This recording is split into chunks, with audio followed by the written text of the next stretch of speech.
Welcome to education flair by ज्योति।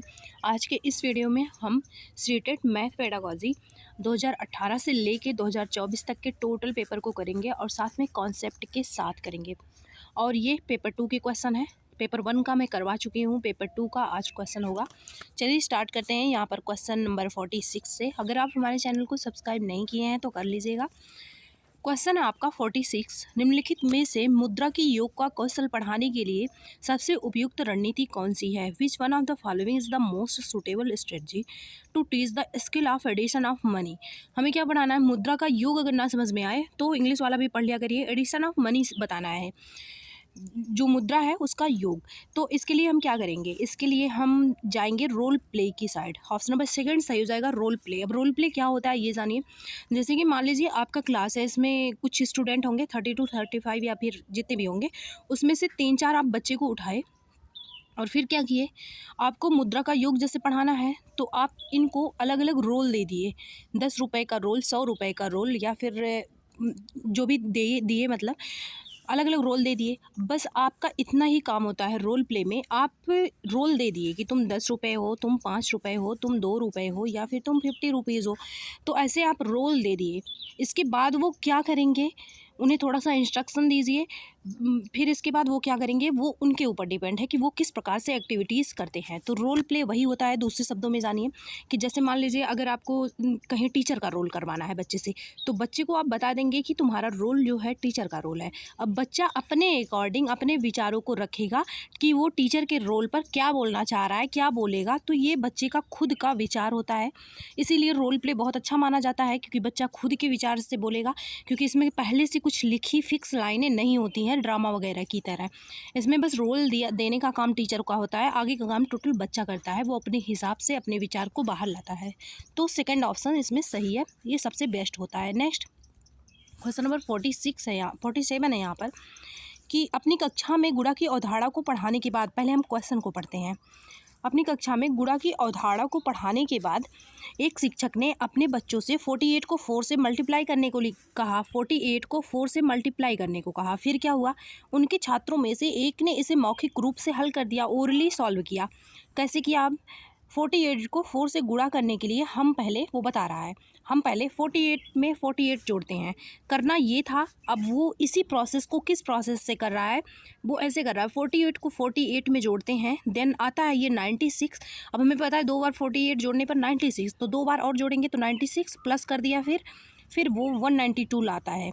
इस प्रकार उत्तर 192 है। गुणा की उसकी इस रणनीति के बारे में आप क्या कह सकते हैं? तो गुणा वो कैसे कर रहा है? एडिशन पर बेस्ड वो मल्टीप्लिकेशन कर रहा है। ऐसा ही ऑप्शन हम ढूंढेंगे, क्योंकि देख रहे हैं कि ये गलत तो है नहीं। पहली बात तो ये प्रोसेस जो है गुणा का, ये गलत भी नहीं है। दूसरी बात, अगर कोई ये कहे कि उसे मल्टीप्लिकेशन का कॉन्सेप्ट नहीं आता, क्योंकि ऐसे ही ऑप्शन होते हैं, तो ये भी गलत है। कॉन्सेप्ट आता है, उसे पता है कि 48 × 4 मतलब 4 टाइम्स इसको मल्टीप्लाई करना है, या फिर हम 4 टाइम्स इसको क्या कर दें, 4 से या तो मल्टीप्लाई करना है या तो 4 टाइम्स हम इसे ऐड कर दें। तो उसे ये सारी चीज़ें पता है, बस वो एडिशन पर बेस्ड मल्टीप्लिकेशन कर रहा है। ऑप्शंस को पढ़ते हैं। बच्चे ने गुणा करने के लिए गलत विधि हम नहीं कह सकते। जैसे देखिए, हम क्या पढ़ते हैं सीडीपी में, हम पढ़ते हैं इंडिविजुअल डिफरेंसेस, मतलब कि हर बच्चा, हर इंसान धरती का अलग अलग होता है, तो उसकी आवश्यकताएं अलग होंगी, उसका इंटरेस्ट अलग होगा, उसका प्रॉब्लम को सॉल्व करने का जो तरीका है वो भी अलग होगा। तो ये तो सही है, ये नहीं कह सकते कि ये गलत है। फिर है, उसे गुणा की अवधारणा समझ नहीं आती। अगर समझ में नहीं आती तो 48 को वो 4 टाइम्स ऐड क्यों करता? तो ये गलत है। दी गई समस्या एक गुणा समस्या है, योग की समस्या नहीं है। गुणा जो होता है, जैसे 2 × 4 अगर बोल दिया जाए तो हम या तो 8 डायरेक्टली कर दें 2 × 4 टेबल पढ़ के, या फिर हम ऐसे कर सकते हैं 2 + 2 + 2 + 2, या हम ऐसे कर दें। तो ये जो मल्टीप्लिकेशन होता है ये एडिशन से ही तो बनता है, तो ये गलत है, ये भी गलत है। फोर्थ ऑप्शन है, उसने गुणा को बार बार योग के रूप में समझाया। बिल्कुल ऑप्शन नंबर फर्स्ट वाला सही हो जाएगा। ही और she understood multiplication as repeated addition. उसने मल्टीप्लिकेशन को एज ए रिपीटेड एडिशन की तरह समझा है। नेक्स्ट क्वेश्चन देखते हैं। क्वेश्चन नंबर 48 है। यहाँ पर हम समझ के पढ़ेंगे। देखिए, कुछ लोग ऐसे होते हैं केवल क्वेश्चन कराए आंसर, कुछ क्वेश्चन कराए फिर आंसर, उसी आंसर को थोड़ा सा एक्सप्लेन कर देंगे, तो ऐसे पढ़ने का कोई फ़ायदा नहीं है।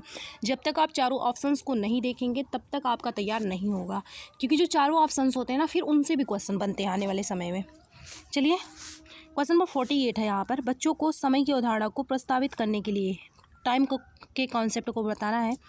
प्रारंभिक गतिविधि के रूप में निम्नलिखित में से कौन सी जानी जाती है? तो इसमें पहली एक्टिविटी कौन सी होगी अगर टाइम का कॉन्सेप्ट पढ़ाना है? तो सबसे पहली बात, अगर कोई भी कॉन्सेप्ट पढ़ाना है, पहले निगेटिव चीज़ें देखिए क्या नहीं होगा कॉन्सेप्ट को पढ़ाने के लिए। सबसे पहले अगर कहीं पर भी परिभाषा से शुरू कर दिया जाए और फार्मूला से शुरू कर दिया जाए, सूत्र जिसे बोला जाता है, या फिर लेक्चर डायरेक्ट स्टार्ट कर दिया जाए, या फिर कॉन्सेप्ट को डायरेक्ट बता दिया जाए, तो ये ऐसे स्टार्ट नहीं होगा, तो ये गलत होते हैं, ये कभी मत लगाइएगा।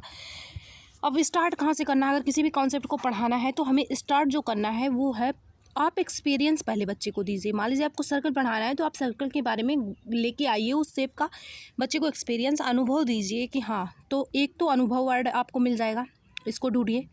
ये नहीं मिल रहा है तो उदाहरण वगैरह देख लीजिए कहीं है क्या, और ये नहीं मिल रहा है तो कुछ ऐसी एक्टिविटी ढूंढिए जो उस कॉन्सेप्ट से रिलेटेड हो, या तो एक्टिविटी से शुरुआत हो। और ये सारे नहीं मिल रहे हैं तो इन सारे का सेंस मिल जाए, ज़रूरी नहीं ये वर्ड मिल जाए, तो सेंस ही देखिए कि ऐसा सेंस कहाँ निकल के आ रहा है जहाँ पर बच्चे अनुभव से स्टार्ट करेंगे। देखते हैं अब, समय से संबंधित वाक्यांशों के साथ पूर्व अनुभव के बारे में चर्चा करना मिल गया। Discussing about the prior experiences with phrases related to time, तो फर्स्ट ऑप्शन सही हो जाएगा। ये जो डिस्कशन होगा वो टाइम से, जिस कॉन्सेप्ट को पढ़ाना है उस कॉन्सेप्ट से ही रिलेटेड होना चाहिए, तो फर्स्ट ऑप्शन ही सही है। देखते हैं और क्यों तीनों गलत हैं। बच्चों को पढ़ाना कि घड़ी में समय को कैसे पढ़ा जाए, ये जो ऑप्शंस पढ़ेंगे ना तो आप एग्जामिनर के थॉट्स को जानेंगे, किस प्रकार से क्वेश्चन और आंसर बन रहा है, उसी प्रकार से आप वहाँ के लिए प्रिपेयर हो पाएंगे एग्ज़ाम के लिए कि एलिमिनेट कैसे करना है। बच्चों को पढ़ाना कि डायरेक्ट पढ़ाने, कहीं भी पढ़ाना लिखाना ये वर्ड सही नहीं होता है। हालांकि पढ़ाने लिखाने का काम अच्छा बहुत माना जाता है, लेकिन ये इस क्वेश्चन में नहीं, कहीं भी क्वेश्चन में सही नहीं होता है, ये पर्पज़ नहीं होता, तो ये गलत है, ये गलत है। फिर है विभिन्न इकाइयों में, फोर्थ ऑप्शन देखिए, समय का रूपांतरण करना। कन्वर्जन तो तब स्टूडेंट करेगा जब वो कॉन्सेप्ट को समझ पाएगा, पहले कन्वर्जन नहीं करेगा, तो फर्स्ट ऑप्शन ही यहाँ पर मोस्ट अप्रोप्रिएट है। देखते हैं क्वेश्चन नंबर 49 है यहाँ पर, निम्नलिखित में से कौन सा मूल्यांकन का उद्देश्य नहीं है? तो हमें बताना है which one of the following is not a purpose of assessment, तो पर्पज़ असेसमेंट का पर्पज़ कौन सा नहीं है? छात्र के विकास की, जो चाइल्ड का या स्टूडेंट का जो ग्रोथ है, इसको जानना, ये तो होता ही है पर्पज़। फिर है इंस्ट्रक्शन देना, जैसे मान लीजिए मैं अभी आपको क्या पढ़ाई थी, मैं आपको रोल प्ले पढ़ाई थी। जो रोल प्ले था, मैं अभी आपसे पूछ लूँ कि रोल प्ले क्या है, तो क्या करेंगे आप? रोल प्ले क्या है? अगर आप नहीं बता पाए, मान लीजिए अगर आप नहीं बता पाए, आपको भूल गया, तो मैं क्या करूँगी? मैं आपको इंस्ट्रक्शन दूंगी, निर्देश दूंगी कि हाँ अच्छे से पढ़ा करिए, या रिवीजन किया करिए ताकि भूले नहीं, या लिख लिया करिए। तो क्या है ये, पहले तो मैंने मूल्यांकन किया किसके लिए, ताकि कितना आप सीख पाए इसके लिए। दूसरी बात ये है, इसके बाद मैंने इंस्ट्रक्शन दिया, तो यहाँ पर जो सही आंसर हो जाएगा, एक तो ये ग्रोथ, ये तो होगा ही, इंस्ट्रक्शनल डिसीजन भी होगा। नेक्स्ट है पाठ्यक्रम की प्रभावशीलता, यहाँ पर इस पर भी क्वेश्चन उठता है, अगर बच्चा कोई सक्सेस नहीं होता है तो इस पर भी क्वेश्चन उठता है कि करिकुलम किस टाइप से बनाया गया, किस टाइप से बिल्ड किया गया है, क्या पढ़ाया गया, तो ये तो होता ही है, इसकी भी हम निगरानी रखते हैं। रैंकिंग, आपको वर्ड निगेटिव दिख गया रैंकिंग, तो यहाँ पर डी वाला ऑप्शन सही हो जाएगा, डी। और डी किस में है? सेकंड वाले में, सेकंड ऑप्शन सही हो जाएगा। बाकी सारे जो हैं वो असेसमेंट के पार्ट हैं, उद्देश्य पर्पज़ भी हैं, लेकिन जो डी वाला है ये नहीं है। रैंकिंग करना ये नहीं होता, लेबल देना ये नहीं होता, रैंकिंग करना ये नहीं होता, ग्रेड देना ये नहीं होता, ये सारी चीज़ें नहीं होती हैं। अलग करना स्टूडेंट को ये भी नहीं होता। क्वेश्चन नंबर 50 है यहाँ पर, उच्च प्राथमिक स्तर पर गणित पढ़ाने के लिए निम्नलिखित में से कौन सी विधि सबसे ज़्यादा उपयुक्त है? उच्च प्राथमिक स्तर मतलब 6 to 8 पर जो मैथमेटिक्स पढ़ाना है वो सबसे ज़्यादा मतलब सही क्या होगा इसमें से? तो अगर 6 to 8 की बात की जाए तो प्रॉब्लम सॉल्विंग मेथड आएगा, ऑप्शन नंबर 4। लेकिन जो यहाँ पर एक्टिविटी, कुछ स्टूडेंट होंगे जो एक्टिविटी बेस्ड मेथड देख के ही लगा देंगे, क्योंकि उन्हें लगेगा कि एक्टिविटी तो अच्छा चीज़ है, फिर ये सही क्यों नहीं हो रहा है? तो एक्टिविटी जो है ये 1 to 5 के लिए है, 1 to 5 के लिए एक्टिविटी बेस्ड होना चाहिए, और 6 to 8 के लिए प्रॉब्लम सॉल्विंग मेथड पर बेस्ड होना चाहिए। फोर्थ ऑप्शन सही हो जाएगा। और ये जो व्याख्यान विधि है किसी के लिए नहीं होता है, हालांकि बड़े जो है जब हम BA BSc वगैरह करते हैं तो वहाँ पर चलता है, लेकिन हम छोटे बच्चों पे नहीं करते लागू इसे। क्वेश्चन नंबर 51 है यहाँ पर, उच्च प्राथमिक स्तर पर गणित अधिगम के लिए निम्नलिखित में से कौन सा सबसे अधिक आवश्यक है? तो अपर प्राइमरी लेवल पर अगर मैथमेटिक्स से पढ़ाना है तो इसके लिए सबसे ज़्यादा सही क्या होगा? पहला है समस्या को कई बार हल करना है। एक समस्या को जब एक बार आ गया तो कई बार नहीं हल करेंगे, गलत है ये। किसी समस्या को हल करने के लिए विभिन्न तरीके, अब देखिए इसी टाइप के कई ऑप्शंस आपको मिलेंगे आने वाले क्वेश्चन में जो कि सही होंगे। विभिन्न तरीके, पढ़ाने की विभिन्न युक्तियाँ, जैसे दो चीज़ होते हैं। एक तो जो क्वेश्चन होता है उसको सॉल्व करने का अलग अलग तरीका, विभिन्न वेरियस मेथड, ठीक है। दूसरा जो टीचिंग मेथड है, पढ़ाने का तरीका, उसमें भी रहेगा कई युक्तियाँ अपनाना, तो ये सारे रहेंगे। तो जो टीचिंग मेथड है और जो प्रॉब्लम सॉल्विंग मेथड है, प्रॉब्लम सॉल्व करना है, ये सारे अलग अलग होने चाहिए, वेरियस मेथड होना चाहिए। सेकंड ऑप्शन सही हो जाएगा। अभी देखना आप आने वाले समय में बहुत सारे ऐसे क्वेश्चन मिलेंगे जो अलग अलग मेथड पर बेस्ड होंगे, गलत है ये भी गलत है, क्योंकि इसमें याद करना है, लिखना वगैरह मैं बोली थी गलत है, कई बार हल करना ये भी गलत है। देखिए ये इसलिए सही होता है जो सेकंड ऑप्शन है कि टीचिंग मेथड बहुत अलग अलग रखना चाहिए और जो समस्या को सॉल्व करने का तरीका है वो भी अलग अलग रखना चाहिए। ये इसलिए सॉल्व सही होता है क्योंकि यहाँ पर आप पढ़े होंगे एक इंडिविजुअल डिफरेंसेस, जिसे बोला जाता है व्यक्तिगत विभिन्नता।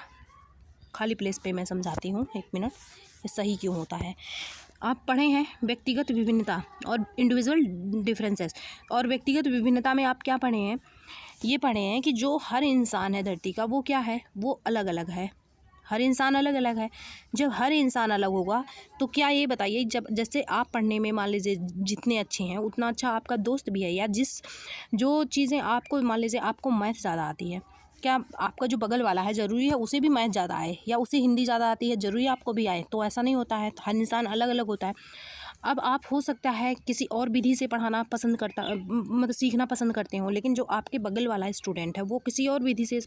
तो इसी प्रकार से हम और क्लास को कैसे लेके चलते हैं, समावेशी लेके चलते हैं, जिनमें हर टाइप का बच्चा होता है।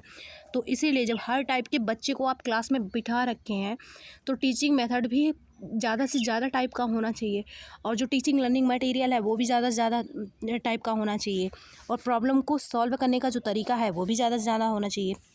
अब मान लीजिए आप कोई एक सवाल लिए सॉल्व करने के लिए, किसी दिन मान लीजिए टीचर ने क्वेश्चन दिया, अब उसको अगर उस क्वेश्चन का आंसर वो एक तरीके से बता दिया तो ज़रूरी नहीं सारे बच्चे एक तरीके से सीख जाएं, लेकिन अगर उस क्वेश्चन के आंसर के लिए उसने 3 से 4 तरीके बता दिए तो लगभग सारे बच्चे सीख जाएंगे। ये होता है, इसीलिए कई युक्तियों वाला जो ऑप्शन होता है वो सही होता है। तो देखते हैं, समझा इसलिए दी हूँ ताकि एक बार में आपको याद हो जाए, क्योंकि आपका एग्ज़ाम बहुत नज़दीक है, रिवीजन तो हो नहीं पाएगा। उच्च प्राथमिक स्तर पर गणित की कक्षा में उपयोग होने वाली पूछताछ की रणनीति। अपर प्राइमरी लेवल जो होता है इसमें गणित की जो कक्षा है उसमें पूछताछ की रणनीति जो है ये क्या होगी, इसको प्रोत्साहित करना चाहिए, क्योंकि इससे बच्चों में क्यूरियोसिटी आती है, बच्चों के विचार के बारे में पता चलता है। अब हम ऑप्शंस को देखते हैं। पहला है हतोत्साहित करना चाहिए, डिस्करेज करना चाहिए, पहले काट दीजिए। कोलाहल, नॉइजी बनाता है, ये भी गलत है। तनाव, मैं बोली हूँ कि ये पॉजिटिव होता है, क्वेश्चनिंग करना, तो ये सारे जबकि निगेटिव है, निगेटिव टैग वर्ड हैं।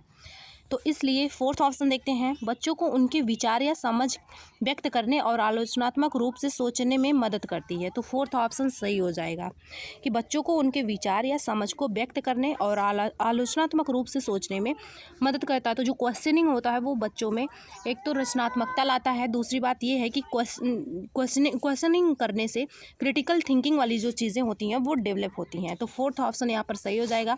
Help children to express their thoughts, उनके आप विचार के बारे में जानेंगे, या फिर अंडरस्टैंडिंग एंड थिंक क्रिटिकली, और क्रिटिकल थिंकिंग वाली जो चीज़ें हैं, रचनात्मकता वाली जो चीज़ें हैं वो डेवलप होंगी बच्चों के अंदर। तो क्वेश्चनिंग अच्छा होता है, फोर्थ ऑप्शन सही हो जाएगा।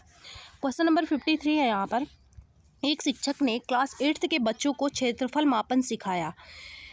क्लास 8 तक का कोई टीचर है, बच्चों को क्या सिखा रहा है, एरिया को मेज़र करना। फिर है, लेकिन उनके कई छात्र क्षेत्रफल और आयतन की विभिन्न इकाइयों के उपयोग के बीच में उलझन में हैं। But many of her students are confused between the usage of, किसके यूजेज में, different unit of area and volume. फिर है what could be the reason, इसका रीज़न क्या हो सकता है कि जो बच्चे कन्फ्यूज़न में हैं, सच कन्फ्यूज़न इन चाइल्ड। तो रीज़न यही हो सकता है कि ये दोनों से रिलेटेड, दैनिक जीवन से जो रिलेटेड एग्जाम्पल है, दोनों से रिलेटेड उसको लेके हो सकता है ना पढ़ाया हो। तो देखते हैं, पहला ऑप्शन है बच्चों को क्षेत्रफल की इकाइयों का उपयोग नहीं आता। अगर उपयोग नहीं आता, जब तक आपको चीज़ें नहीं आएंगी तब तक आप कंफ्यूज नहीं होंगे, तो ये गलत है। याद नहीं किया, ये भी गलत है। फिर है थर्ड ऑप्शन, अलग अलग इकाइयों को उनके दैनिक जीवन से संबंधित किए बिना सभी को बता दिया। थर्ड ऑप्शन सही है। उन्हें उसने जो टीचर हैं उन्होंने क्या किया, पूरे कॉन्सेप्ट को एक साथ बता दिया, अलग अलग रियल लाइफ से कनेक्ट करके नहीं बताया, सो बच्चे कन्फ्यूज़न में हैं। ऑप्शन नंबर थर्ड वाला सही हो जाएगा। Different unit have been introduced all together, उसको सबको साथ में बता दिया, without relating them with their daily life, उनके डेली लाइफ से रिलेट किए बिना। क्वेश्चन नंबर 54 है यहाँ पर, which one of the following can be most appropriate aim of encouraging mathematical communication in classroom. जो क्लासरूम है वहाँ पर अगर गणितीय वार्तालाप को प्रमोट करना है, गणितीय कम्युनिकेशन की मतलब क्या है, बातचीत, मैथमेटिकल वार्तालाप को अगर प्रमोट करना है तो क्या करना चाहिए। पहला ऑप्शन है, गणितीय विवरणों के बारे में बात करते हुए उनका उपयोग करते समय बच्चों को एक सटीक भाषा का उपयोग करने में सक्षम होना चाहिए। ऑप्शन नंबर फर्स्ट सही हो जाएगा। हर मैटर में 6 to 8 के लिए अगर बात की जाए तो सटीकता वर्ड आएगा, प्रिसाइजनेस आएगा, सटीक। लेकिन 1 to 5 की बात की जाए तो यहाँ पर अनुमान आता है। यहाँ पर आंसर वगैरह की अगर आप एक्सपेक्टेशन बच्चों से कर रहे हैं तो अनुमान रहेगा, ज़रूरी नहीं वो सटीक हो। लेकिन एक एक्सेप्शन है, लैंग्वेज, हम कल ही पढ़े थे पेपर 1 का। तो लेवल 1 में एक्सपेक्शन है। क्या एक्सेप्शन है? एक्सेप्शन ये है कि लेवल 1 में अगर लैंग्वेज की बात की जाए, मतलब कि 1 to 5 में अगर लैंग्वेज की बात की जाए तो क्या होगा, ये भी सटीक होना चाहिए लैंग्वेज की बात, तो ये भी क्या होना चाहिए, सटीक होना चाहिए। ये एक चीज़ एक्सेप्शन है, इसको याद रखिएगा। बाकी सारी चीज़ें अनुमान पर बेस्ड होती हैं 1 to 5 के लिए, लेकिन 6 to 8 के लिए सटीकता वर्ड आता है। तो यहाँ पर फर्स्ट ऑप्शन सही हो जाएगा कि गणितीय विवरणों के बारे में बात करते हुए और उनका उपयोग करते समय बच्चों को एक सटीक भाषा का उपयोग करने में सक्षम होना चाहिए। तो फर्स्ट वाला सही है। गणित से डरने वाले बच्चों को, केवल डरने वाले बच्चों को नहीं। फिर है, गणित के बारे में कक्षा में बहस आयोजित करना चाहिए, ये भी नहीं सही है, ये भी उतना सही नहीं है। नेक्स्ट क्वेश्चन देखते हैं, क्वेश्चन नंबर 54 है यहाँ पर, गणित में नैदानिक परीक्षण का उद्देश्य है। The purpose of a diagnostic test in mathematics is, जो डायग्नोस्टिक टेस्ट होता है मैथ में, इसका क्या पर्पस होता है। तो दो चीज़ें होती है। एक तो डायग्नोस्टिक टेस्ट होता है, इसमें क्या किया जाता है, इसमें जो क्वेश्चन है या जो आपके पास जो क्वेश्चन बच्चों को नहीं आ रहे हैं या फिर जो प्रॉब्लम है बच्चों के सामने, उनका क्या किया जाता है, उनका बस पता लगाया जाता है, ये किया जाता है नैदानिक परीक्षण में। और इसके बाद आता है रेमेडियल शिक्षण, तो रेमेडियल टीचिंग। तो रेमेडियल टीचिंग में क्या किया जाता है, जो डायग्नोस्टिक टेस्ट से प्रॉब्लम पता चला है उसको दूर किया जाता है। हम ऑप्शन को देखते हैं, बच्चों की समझ में अंतर को जानना, बिल्कुल फर्स्ट ऑप्शन सही हो जाएगा। To know the gaps in children's understanding, तो बच्चों की अंडरस्टैंडिंग में जो गैप्स रह गए हैं, गैप्स का मतलब है जो कमियां रह गई हैं उनको पता लगाना। अब नेक्स्ट देखते हैं, क्वेश्चन नंबर 56 है, उपचारात्मक शिक्षण असहायक है। तो जो रेमेडियल टीचिंग है इज़ हेल्पफुल फॉर, वो किसके लिए हेल्पफुल है, तो मैं बोली थी कि इसके बाद आता है रेमेडियल टीचिंग, जिसमें बच्चों की प्रॉब्लम को दूर किया जाता है, कठिनाइयों को। पूरी कक्षा को पढ़ाने के लिए नहीं, पुनरावृत्ति के लिए खेल मार्ग नहीं है, कमज़ोर छात्रों की सीखने की कठिनाइयों को दूर करने के लिए, बिल्कुल ऑप्शन नंबर 4 सही हो जाएगा। जब हमें प्रॉब्लम का पता नैदानिक परीक्षण के द्वारा चल जाता है तो हम क्या करते हैं, प्रॉब्लम को दूर करते हैं। नेक्स्ट क्वेश्चन नंबर 57 है यहाँ पर, निम्नलिखित में से क्या एक गणितीय प्रक्रिया नहीं है, which one of the following is not a mathematical process. तो विजुअलाइजेशन क्या होता है, विचारों को आंखों से देखना। फिर है मेमोराइजेशन, ये प्रोसेस नहीं है, ऑप्शन नंबर सेकंड सही हो जाएगा। ये आपको पता ही है, हर जगह निगेटिव है, चाहे कोई भी क्लास हो, कोई भी सब्जेक्ट हो, सेकंड ऑप्शन सही हो जाएगा। एस्टिमेशन है, मेजरमेंट है। नेक्स्ट क्वेश्चन है, क्वेश्चन नंबर 58 है, गणित सीखने में त्रुटियां, एरर्स आ गए, इनसे जो क्वेश्चन बनते हैं, पहली बात ये है, ये लर्निंग जो होता है इसका पार्ट है, ये जान लीजिए। दूसरी बात ये है कि जो बच्चे होते हैं इसमें उनकी सोच, उनको मतलब कि होता नहीं, उनको किस चीज़ की ज़रूरत है, उनकी क्या नीड है, इसके बारे में पता चलता है। दूसरी बात यह है कि नेक्स्ट जो हमें क्लास, नेक्स्ट प्लान के बारे में पता चलता है कि हमें नेक्स्ट क्या पढ़ाना है, ये सारी चीज़ें। और अगर इसको बोला जाए कि इग्नोर करना चाहिए तो गलत है, इग्नोर तो नहीं करना चाहिए लेकिन नेगेटिव नहीं लेना चाहिए, ये सारे होते हैं एरर्स की क्वालिटी। अब चलिए पहला देखते हैं, गणित सीखने में त्रुटियां एक महत्वपूर्ण भूमिका निभाती हैं, यह कथन है। ये कथन क्या है, असत्य है। पहली बात तो असत्य नहीं है, ये सही है। सत्य क्योंकि त्रुटियां बच्चे की सोच को दर्शाती हैं, या फिर हम फोर्थ वाला देख लेते हैं कि सत्य है क्योंकि त्रुटियां प्राप्त अंकों के बारे में प्रतिक्रिया प्रदान करती हैं। तो क्या हो जाएगा, ये बच्चों के सोच के बारे में दर्शाती हैं, या तो ये मान लीजिए या तो ये, दोनों में से कौन सा सही लग रहा है। तो ये फोर्थ ऑप्शन हालांकि ऑफिशियल आंसर के में दिया गया है, लेकिन मेरे हिसाब से मुझे सेकंड लगता है। और आपके एग्ज़ाम में आता है तो ऑफिशियल आंसर की का ही लगाइएगा, फोर्थ ऑप्शन की, क्योंकि उसमें दिया गया है तो फोर्थ ही मान लेंगे सही कि सत्य है, क्योंकि त्रुटियां प्राप्त अंकों के बारे में प्रतिक्रिया प्रदान करती हैं। ये ऑफिशियल आंसर की का है लेकिन सही नहीं लगता है। क्वेश्चन नंबर 59 है कि आकार पढ़ाते समय एक शिक्षक ऐतिहासिक स्थानों की यात्रा का योजना बना रहा है, और आपको पता होगा कि जो हिस्टोरिकल प्लेसेस होते हैं उनमें शेप के लिए वो फेमस होते हैं, उनमें एक से एक डिज़ाइनें बनी होती हैं जो कि आजकल के कारीगर वगैरह उतने अच्छे से बना नहीं पाते हैं। तो ट्रेडिशनल वाली चीज़ें साथ में अगर शेप पढ़ाना हो तो बहुत अच्छी जगह है। अगर कोई यात्रा पर जाए और ट्रेडिशनल जो बिल्डिंग वगैरह हैं, किला वगैरह, वहाँ पर देखे तो देखते हैं क्या है ये, क्योंकि ऐसा क्यों हो रहा है ये हमें बताना है। तो पहला है अवकाश समय प्रदान करने की आवश्यकता है। हाँ, पाठ्यक्रम समय पर पूरा हो चुका है, गलत है। कहीं भी अगर आपको करिकुलम जो है आपका इसको कंप्लीट होने का पर्पज़ दिखाया जाए तो ये पर्पज़ नहीं होता है, चाहे वो पॉजिटिव में हो, नेगेटिव में हो, कहीं भी हो, तो ये गलत है। फिर यह संचार कौशल में सुधार करने का अवसर करता है, ये भी नहीं। संचार कौशल का सुधार करने के लिए थोड़ी ट्रिप बन रहा है। फिर है आकार हर वास्तुकला का एक अभिन्न हिस्सा होता है, बिल्कुल ऑप्शन नंबर सी वाला सही है। फिर इस तरह की यात्राएं विषयों में संबंध को प्रोत्साहित करती हैं, बिल्कुल सही है ये। शिक्षा बोर्ड द्वारा फील्ड ट्रिप की सिफारिश की जाती है, इसलिए तो सिफारिश की गई इसलिए नहीं जाना होता। यहाँ तो फोर्स दिखाया जा रहा है कि किसी का हमारे ऊपर मतलब होता नहीं प्रेशर है इसलिए हम जा रहे हैं, तो ये गलत है। हमेशा काम खुशी खुशी में होना चाहिए अपने मन से, तो सी ऑप्शन सही हो जाएगा। Shape are in integral part of every architecture and such trips, और ये ऐसे ट्रिप क्या करेंगे, इनकरेज कनेक्शन अक्रॉस डिसिप्लिन, तो ऑप्शन नंबर क्या हो जाएगा, सी वाला सही हो जाएगा। नेक्स्ट सी मतलब कि सेकंड ऑप्शन सही हो जाएगा। नेक्स्ट क्वेश्चन है, क्वेश्चन नंबर 60 है। यहाँ पर एक छात्र को एक घन की सतह का क्षेत्रफल निकालने के लिए कहा गया था। A student was asked to calculate the surface area cube. उसने आयतन निकाल दिया, एरिया निकालने को बोला गया था, वॉल्यूम निकाल दिया। फिर है the reason of error in calculation is are, तो ये रीज़न, ऐसी गलतियों का क्या रीज़न हो सकता है। छात्र कक्षा को उबाऊ पाता है, अगर वो इतना ही क्लासरूम को बोरिंग पाता तो वो एरिया कैसे सीख लेता। फिर है छात्र उस कक्षा में अध्ययन करने के लिए उपयुक्त नहीं है, गलत है, क्योंकि जो एरिया है वॉल्यूम में ज़्यादा अंतर नहीं होता। इसमें सेकेंड यूनिट, इसमें थर्ड यूनिट, तो ज़्यादा कुछ खास अंतर नहीं होता कि उसका माइंड कम है। छात्र सतह का क्षेत्रफल और आयतन की अवधारणा को समझने में सक्षम नहीं है, तो हो सकता है क्लास तो उसका सही है। पहली बात तो ये है कि जो जिस क्लास में है वो क्लास सही है, लेकिन हो सकता है कि ये टॉपिक थोड़ा सा बाद में पढ़ाना चाहिए, क्योंकि जब क्लास में बच्चे एंटर करते हैं तो यहाँ पर सी ऑप्शन सही हो जाएगा। जब देखिए मान लीजिए क्लास 6 है, जब बच्चे 5 से क्लास 6 में एंटर करेंगे, स्टार्टिंग में एक स्टार्टिंग पॉइंट होता है स्टार्ट में, और एक उस साल का, उस ईयर का लास्ट टाइम चल जाता है, तो यहाँ पर बच्चे ज़्यादा जानकार हो जाते हैं। तो जो क्रिटिकल चीज़ें होती हैं हमें लाके यहाँ पर पढ़ाना चाहिए, स्टार्ट करना चाहिए इजी से, तो इजी टू हार्ड ही तो चलता है, इजी टू हार्ड चलता है। तो हो सकता है ये हार्ड पड़ रहा हो बच्चों पे, अब हार्ड टू इजी आप करती हो, तो सी ऑप्शन सही हो जाएगा कि अभी वो सक्षम नहीं है समझने में, सी ऑप्शन सही है। नेक्स्ट है छात्र सतह का क्षेत्रफल आयतन की अवधारणा को समझ गया होता तो गलती क्यों करता।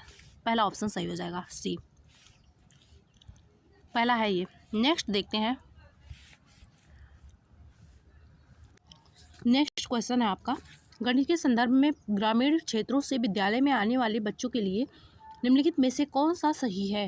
तो जो रूरल एरियाज से बच्चे आते हैं, मैथमेटिक्स के कॉन्टेक्स्ट में क्या सही है।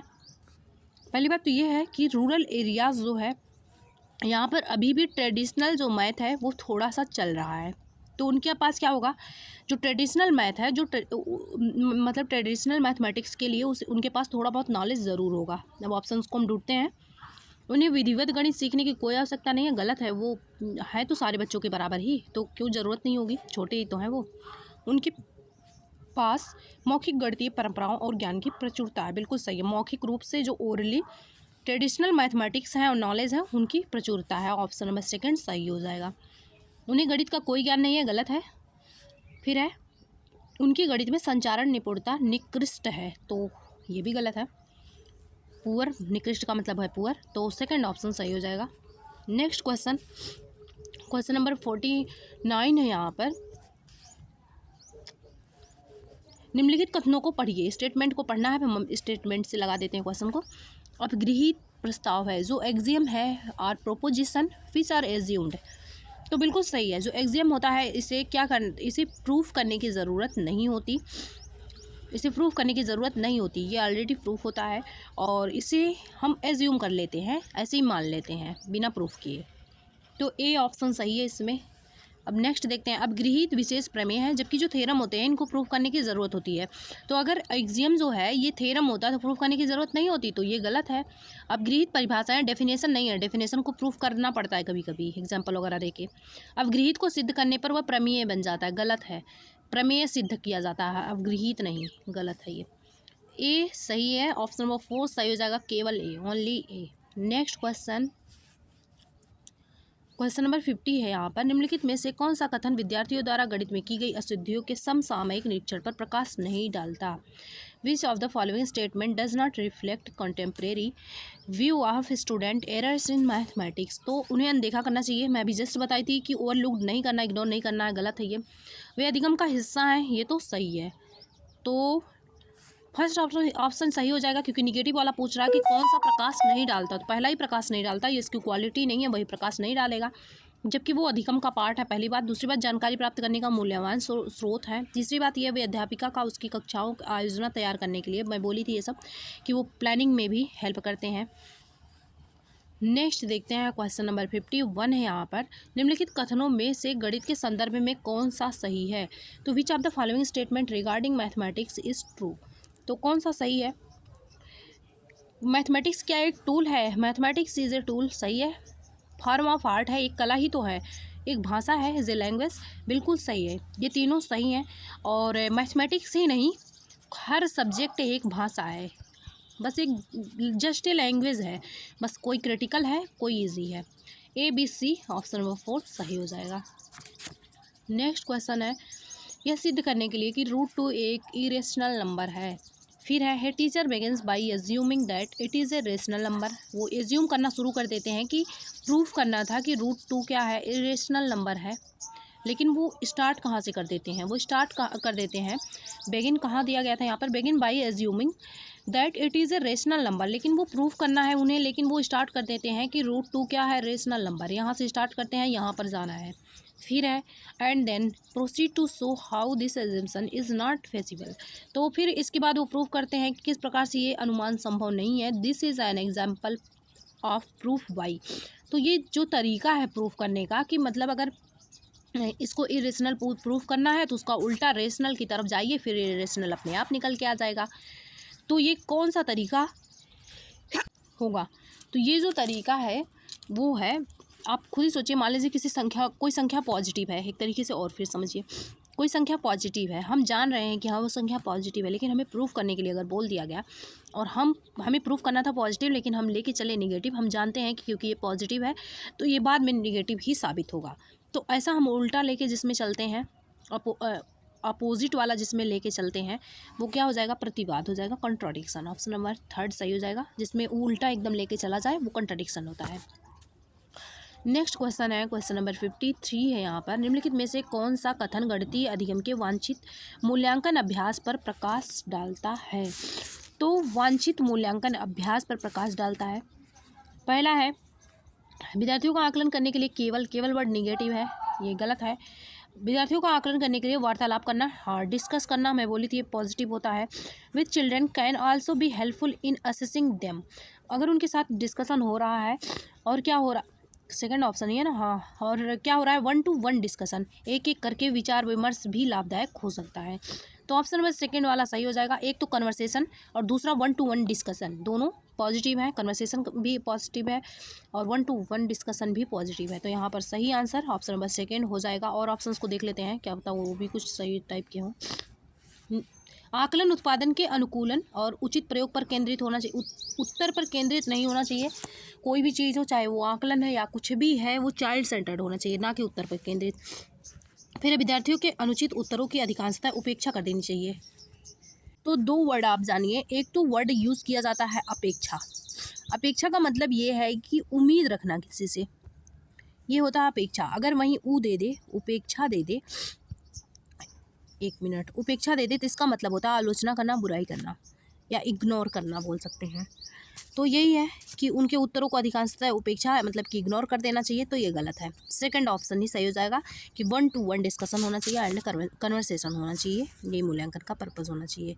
Which of the following statement is true of learning mathematics. तो अगर गणितीय अधिगम की बात की जाए तो कौन सा स्टेटमेंट इसमें से सही होगा? प्रत्येक व्यक्ति, हमें क्या मान के चलना है? प्रत्येक व्यक्ति, everyone can learn and succeed in mathematics. Option number first सही हो जाएगा। मैथमेटिक्स ही नहीं, साइंस भी रहे तो भी और कोई और सब्जेक्ट रहे तो भी हमें यही मान के चलना है।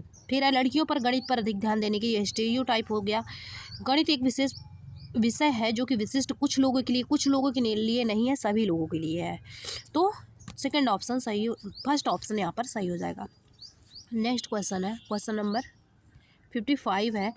हाँ, ये एक दिन आपको पढ़ाई भी में थी। अनुपात और समानुपात प्रत्यय को समझने के लिए अनुपातिक विवेचन की भूमिका को उजागर किया था। तो जब भी रेशियो एंड प्रोपोर्शन की बात आ जाए और पूछा जाए कि role of ratio and proportional ये किसने दिया था, तो ये जीन पियाजे ने दिया था। ऑप्शन नंबर थर्ड, जीन पियाजे का नाम इनके साथ आता है। इन्होंने यही बताया था, जो है ना ए बी और ये प्रोपोर्शनल क्या है सी डी, इन्होंने ये बोला था कि इसमें A/B = C/D का रिलेशन होता है। नेक्स्ट क्वेश्चन है, क्वेश्चन नंबर 56 है। एक विद्यार्थी बीजगणित की उन शाब्दिक समस्याओं को हल नहीं कर सकता जिसमें स्थानांतरण सम्मिलित होता है, सर्वोत्तम उपचारात्मक योजना है। तो सबसे उत्तम जो है योजना इसमें से कौन सा है? संख्याओं के स्थानांतरण के अभ्यास के लिए अधिक प्रश्न देना, नहीं, अभ्यास वैसे भी निगेटिव है। अन्य भाषाओं की शाब्दिक समस्याओं के अभ्यास के लिए अधिक प्रश्न देना, ये भी नहीं है। छात्र को शाब्दिक समस्या का अर्थ आसान भाषा में समझाना। फिर है फोर्थ ऑप्शन, विकल्प विधि से समानता प्रत्यय समझाना, अल्टरनेट मेथड।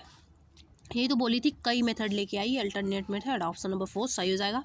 उसी टाइप का था ये कि कई विधियाँ जहाँ पर होंगी वो सही हो जाएगा, क्योंकि हो सकता है एक विधि से सारी क्लास के बच्चे ना सीख पाएँ। अल्टरनेट मेथड लेके आइए।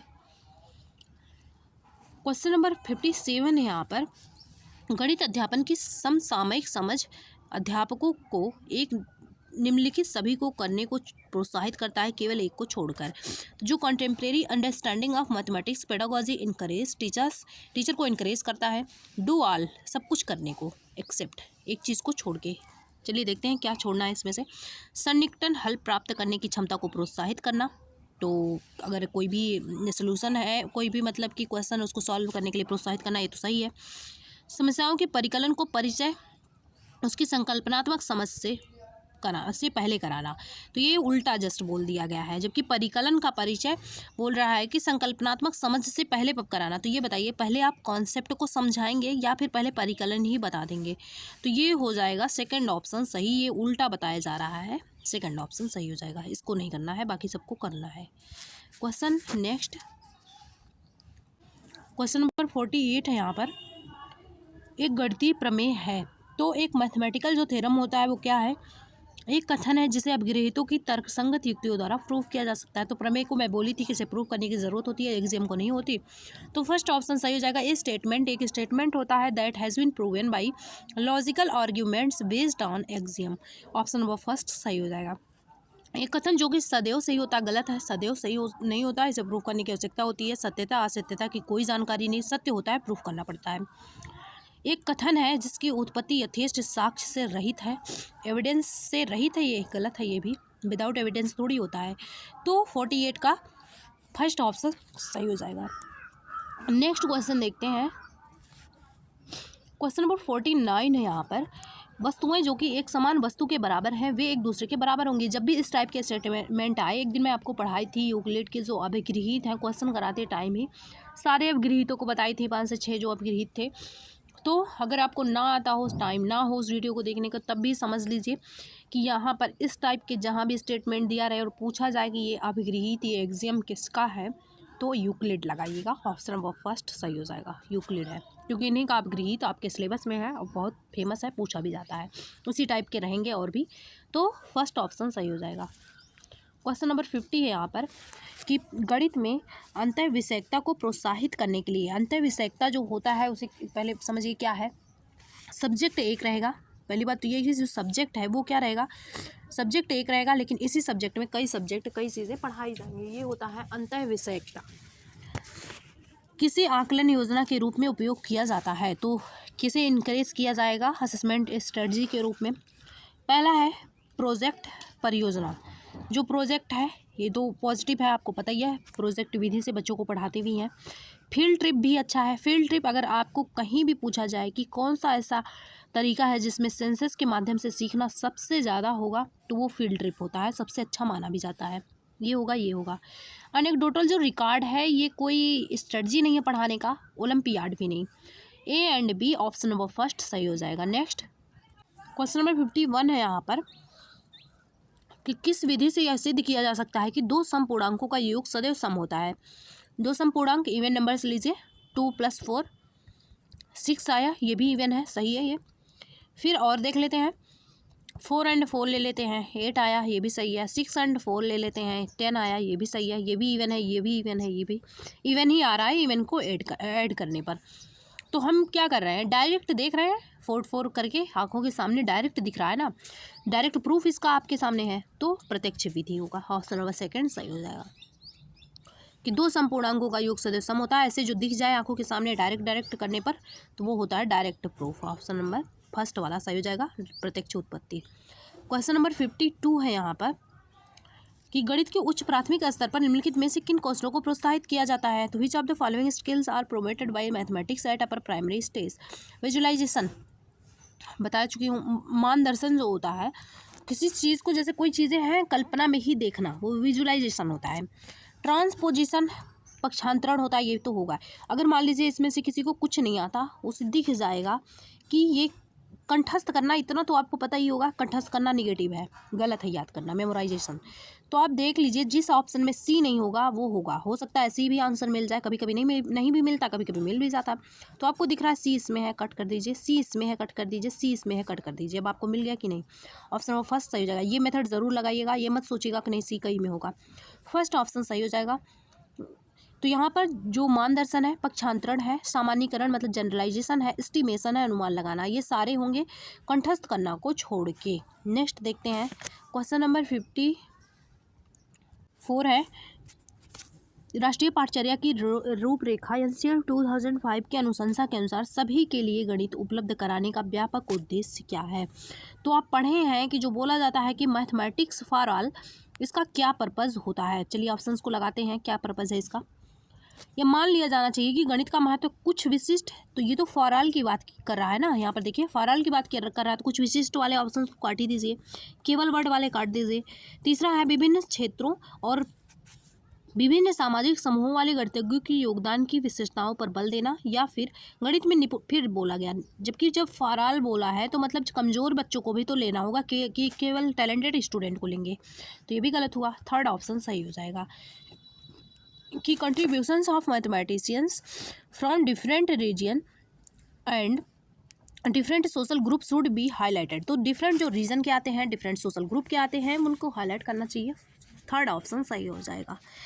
नेक्स्ट क्वेश्चन देखते हैं, क्वेश्चन नंबर 55 है यहाँ पर कि गणितीय कक्ष को प्रभावी बनाने के लिए निम्नलिखित में से क्या प्रभावी है। Which of the following is considered as a characteristics of an effective mathematics classroom. तो अगर इफेक्टिव क्लासरूम मैथमेटिक्स का बनाना है तो क्या करना होगा, हतोत्साहित वर्ड पहले देख गए, काट दीजिए। महत्व दिया जाना चाहिए कि अनिवार्य रूप से कोई चीज़, गणित एक अमूर्त विषय है। तो मैं बोली थी जब पढ़ा रही थी आपको मैथमेटिक्स का नेचर, तो मैं क्या बोली थी, मैथ का जो नेचर होता है ये लॉजिकल होता है, लॉजिक पर बेस्ड होता है, या फिर रीजनिंग पर बेस्ड होता है, ठीक है। और पहला तो ये बताई थी, दूसरा ये बताई थी कि ये इसका जो नेचर है वो अब्स्ट्रैक्ट है। क्या बोली थी, इसका नेचर अब्स्ट्रैक्ट है, इसका अर्थ होता है तर्क पर बेस्ड होता है। ये अब्स्ट्रैक्ट है, अब्स्ट्रैक्ट को ही अमूर्त बोला जाता है। अमूर्त वो होता है जो आंखों के सामने दिखे ना। तीसरा बताई थी कि ये इमेजिन पर बेस्ड होता है, ये इसकी सारी चीज़ें लगभग इमेजिन पर बेस्ड होती हैं। तो ये सारे मैथमेटिक्स के नेचर हैं, तो ये मूर्त नहीं अमूर्त है, इसी वजह से इसे टफ भी माना जाता है। ऐसा क्वेश्चन बनता है कि मैथ को टफ क्यों माना जाता है, क्योंकि ये इमेजिन पर बेस्ड होता है, अमूर्त होता है, अब्स्ट्रैक्ट पर चलता है। थर्ड है एक प्रश्न को हल करने के विभिन्न तरीके। देखिए मैं बोली थी ना कि अभी कई क्वेश्चन इस टाइप के मिलेंगे जहाँ पर विभिन्न तरीके, विभिन्न विधियाँ, तो थर्ड ऑप्शन सही हो जाएगा यहाँ पर। नेक्स्ट क्वेश्चन है, क्वेश्चन नंबर 56 है यहाँ पर, आयतन के मापन के शिक्षण और अधिगम संदर्भ में निम्नलिखित में से कौन सी प्रक्रिया डिजायरेबल है या फिर वांछनीय है। तो हमें बताना है क्या, शिक्षण और अधिगम संदर्भ में। तो पहला देखते हैं कि कौन सी प्रक्रिया होगी। सूत्र को याद करना, क्या ये है सूत्र को लिखना, तो मैं बोली थी लिखना वैसे भी गलत है। प्रारंभ से ही सटीक, क्या ये बताइए कोई टॉपिक आप पढ़ा रहे हैं तो बच्चे को पूरा टॉपिक पढ़ाए बिना ही वो उससे आप सटीक चीज़ों की उम्मीद करने लगेंगे, गलत है ये भी। प्रारंभ से भी सटीक, विद्यार्थियों को प्रारंभ में दो विमाओं वाली आकृतियों की जानकारी देना, क्या दो, तो भी फिर बाद में जब आप 3D बताएंगे साथ में दोनों को नहीं बताएंगे तो कंफ्यूज हो जाएंगे। यही तो हुआ था अभी जब हम पढ़े थे कि बच्चे को होता नहीं है, एरिया निकालने के लिए बोला गया, वॉल्यूम निकाल दिया, तो नहीं कन्फ्यूज़न हो रहा है, ऐसे बोला गया कि एरिया और वॉल्यूम में कन्फ्यूज़न हो रहा है दोनों के कॉन्सेप्ट में। तो उसका रीज़न था, जो ऑप्शन सही था उसमें दिया गया था कि दोनों को रियल लाइफ से एग्जाम्पल लेके साथ में नहीं बताया गया, तो ये गलती नहीं करनी है। फोर्थ ऑप्शन इसमें सही हो जाएगा क्योंकि तीनों तो गलत हो चुके हैं, तो फोर्थ ही सही होगा। विद्यार्थियों को विभिन्न आकृतियों के आयतन का परिकलन करने हेतु प्रयासों की कल्पना प्रोत्साहित किया जाना चाहिए ताकि आने वाले समय में उन्हें कन्फ्यूजन ना हो। उस ऑप्शन में वही गलती की गई थी। क्वेश्चन नंबर 57 है, पियाजे के अनुसार बच्चों की दिक् स्थान की समझ, स्पेशियल अंडरस्टैंडिंग जो होता है, क्या सही नहीं है, इसके बारे में क्या सही नहीं है। स्पेशियल अंडरस्टैंडिंग का मतलब ये है कि किसी जगह की स्थिति मतलब पोजीशन होता है, प्लेस आदि के बारे में जानकारी होना, इसमें अनुपात भी आता है, अनुपात की भी जानकारी होना, हम पेपर 1 में पढ़े थे ऐसा क्वेश्चन। तो 57 वाला है कि पियाजे के अनुसार बच्चों की दिक् स्थान की जो समझ के लिए क्या सही नहीं है, तो क्या सही नहीं है। पहला है, ज्यामितीय बोध की प्रगति एक सुनिश्चित क्रम का अनुसरण करती है, तो एक ऑर्डर में होता है ज्यामितीय जो बोध होता है, सही है। फिर है, ज्यामितीय बोध की प्रगति ऐतिहासिक क्रम में होती है, ना कि तार्किक तर्क संगत में। तो तार्किक इसका नेचर ही होता है, तो लॉजिकल ऑर्डर में होता है, ना कि ऐतिहासिक हिस्टोरिकल चीज़ें नहीं होती। सेकंड ऑप्शन सही हो जाएगा, जो कि सही नहीं है। दिक् स्थान की प्रारंभिक समझ, हाँ जो दिक् स्थान की समझ है, आप आँखों से अपने आइज से देखेंगे तभी तो स्थिति या स्थान के बारे में समझेंगे, तो ये तो सही है। तो सेकंड ऑप्शन इसमें सही हो जाएगा, जो कि सही नहीं है। नेक्स्ट क्वेश्चन देखते हैं, क्वेश्चन नंबर 48 है यहाँ पर, which of the following is most appropriate strategy for introducing the concept of multiplication of 2 decimal number in middle school. मतलब 6 to 8 में अगर ये पढ़ाना है concept of multiplication of 2 decimal number, जैसे कि 1.2 है इंटू 0.3 है, इसको हमें मल्टीप्लिकेशन पढ़ाना है, तो इसमें से कौन सा जो विधि है वो सबसे सही है। चलिए देखते हैं कौन सी विधि सबसे सही है। पहला ऑप्शन है, संकल्पना का परिचय देने के लिए कलन विधि का प्रयोग किया जाना चाहिए, ये नहीं है। फिर है, प्रक्रिया का चित्रात्मक रूप में प्रदर्शन करना चाहिए, तो सेकंड ऑप्शन सही है। मैं बोली थी कि कहीं अगर फिगर दिखाने वाली बात हो, कहीं उदाहरण देने वाली बात हो, तो वो ऑप्शन सही होता है। सेकंड ऑप्शन सही हो जाएगा यहाँ पर, सेकंड ऑप्शन सही है। नेक्स्ट क्वेश्चन है, क्वेश्चन नंबर 49 है यहाँ पर, which of the following is a narrow aim of teaching mathematics, मतलब गणित शिक्षण का संकीर्ण उद्देश्य कौन सा है।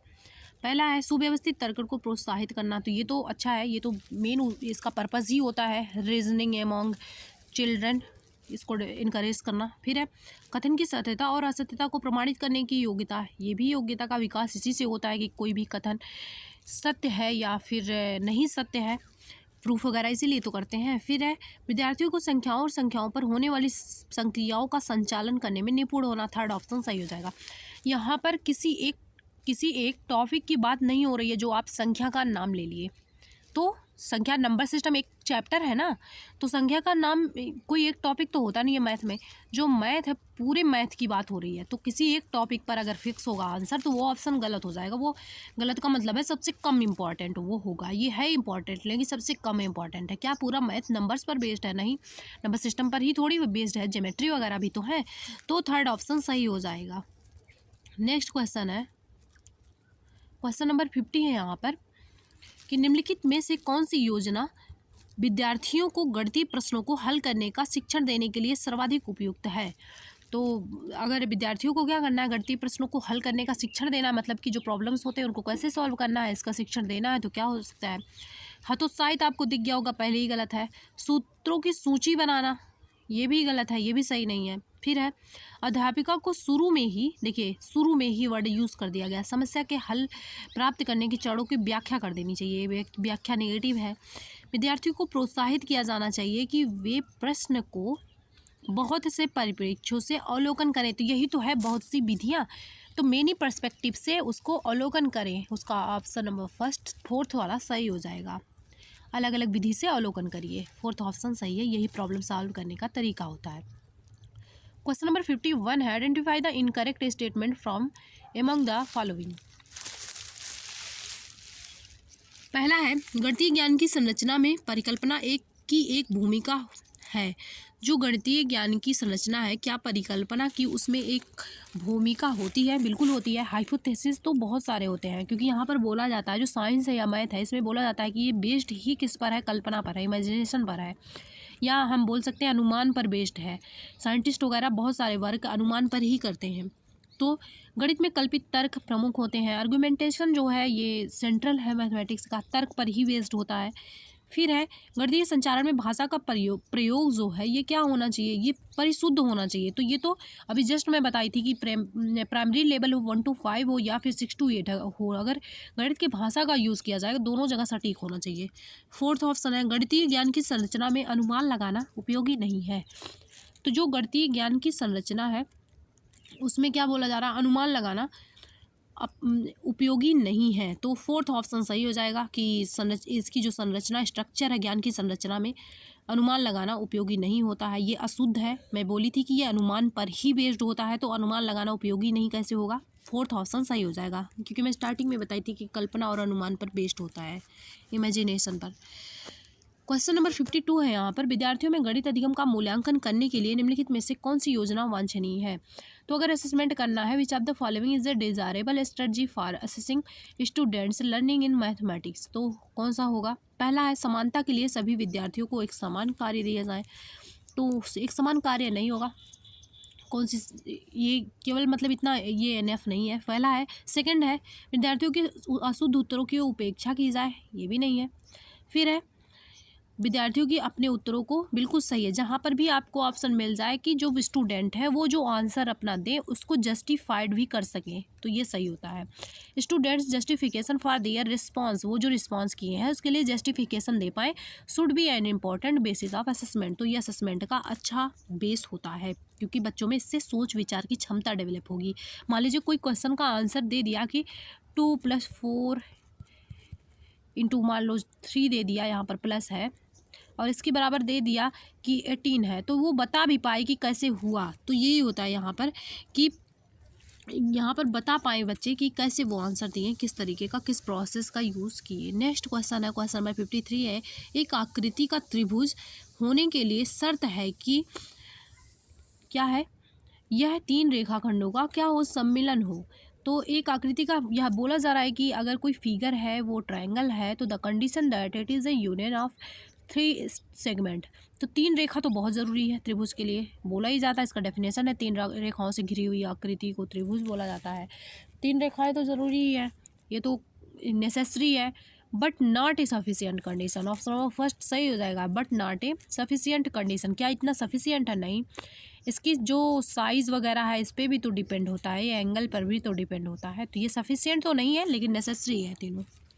नेक्स्ट क्वेश्चन, क्वेश्चन नंबर 55 है यहाँ पर कि दृष्टिबाधित विद्यार्थियों के लिए निम्नलिखित में से किसका प्रयोग गणित शिक्षण के संसाधनों के रूप में नहीं किया जाता है? तो which of the following teaching learning resources in mathematics can not be use for visually challenged student, तो जियोजेब्रा, जेब्रा के आकार का इस पर कुछ ऐसे ऐसे पट्टियों सा बना होता है, कलर किया होता है, जिस पे बेस्ड बच्चों को हम सिखाते हैं, तो ये जब बच्चे देख ही नहीं पाएंगे तो इनके लिए ये कोई मतलब नहीं है, फर्स्ट ऑप्शन सही हो जाएगा। इनके लिए यूज़ क्या क्या किया जाता है, जियो बोर्ड यूज़ किया जा सकता है, टाइल यूज़ किया जा सकता है, टेलर का गिनतारा यूज़ किया जा सकता है, ये तीनों क्योंकि टच करके इस पर सीखे जा सकते हैं, तो ये तीनों दृष्टिबाधित के लिए है, और भी स्टूडेंट के लिए है लेकिन दृष्टिबाधित के लिए भी काम करेगा, लेकिन जो जियोजेब्रा है ये नॉर्मल स्टूडेंट के लिए है। क्वेश्चन नंबर 56 है यहाँ पर, गणित निम्नलिखित में से कौन सा कथन सत्य है, तो बताना में कौन सा स्टेटमेंट सत्य है। गणित की पुस्तकों में दी गई सभी प्रमेयों की उत्पत्ति से ही गणित बनती है, केवल प्रमेय होते हैं, गलत है। एक व्यक्ति जो कि अंकगणितीय परिकलन में अच्छा है वह गणित में भी अच्छा होगा, विलोमतः भी सत्य है, तो गलत है। ये जरूरी नहीं है किसी एक को अगर नंबर सिस्टम आ रहा है तो उसे ज्योमेट्री भी आएगी, तो ये ज़रूरी नहीं होता। फिर है गणितीय ज्ञान के उत्पादन में अंतर्ज्ञान की कोई भूमिका नहीं होती, तो ये भी गलत है। क्या गणित के ज्ञान में आपके अंदर का जो ज्ञान है, नॉलेज है, इसकी कोई भूमिका नहीं होती, गलत है। गणितीय कथन प्रतिबंधित हो सकते हैं, प्रतिबंधित का मतलब कंडीशनल, अभी कंडीशनल ही तो था त्रिभुज वाला, ट्रायंगल वाला, तो फोर्थ ऑप्शन सही हो जाएगा। ये कंडीशनल हो ही सकते हैं, जैसे कि था इसमें कि 3 भुजाएं होनी चाहिए, लेकिन ये कंडीशन नहीं है, मतलब नेसेसरी है लेकिन सफिशियंट नहीं है, तो वो कंडीशन था। क्वेश्चन नंबर यहाँ पर 57 है, समावेशी कक्षा में पठन अक्षमता, मतलब कि जिसको क्या है पढ़ने में अक्षमता का मतलब होता है डिसलेक्सिया वाले बाधित क्षमता के छात्रों के गणित अधिगम के विषय में कौन सा कथन सत्य नहीं है, तो डिसलेक्सिया से रिलेटेड कौन सा इसमें से स्टेटमेंट है जो कि सही नहीं है। पहला देखते हैं ऑप्शन, पहला है पठन अक्षमता का प्रभाव व्यक्ति के संख्याओं के शाब्दिक और स्थानिक दृष्टिकोण में समन्वय करने पर होता है। ये सही है कि जो पठन डिसलेक्सिया होता है वो इम्पैक्ट होता है coordination of verbal and spatial aspect of numbers.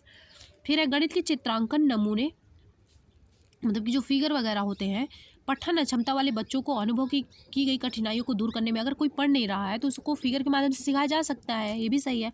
पठन अक्षमता वाले बच्चों को अपने विचारों को क्रमबद्ध और संगठित रूप में लिखने में कठिनाई होती है। ये भी होता है कि अगर पढ़ने में दिक्कत हो रही है तो ज़्यादातर उम्मीद रहती है कि उसे लिखने में भी कठिनाई होगी।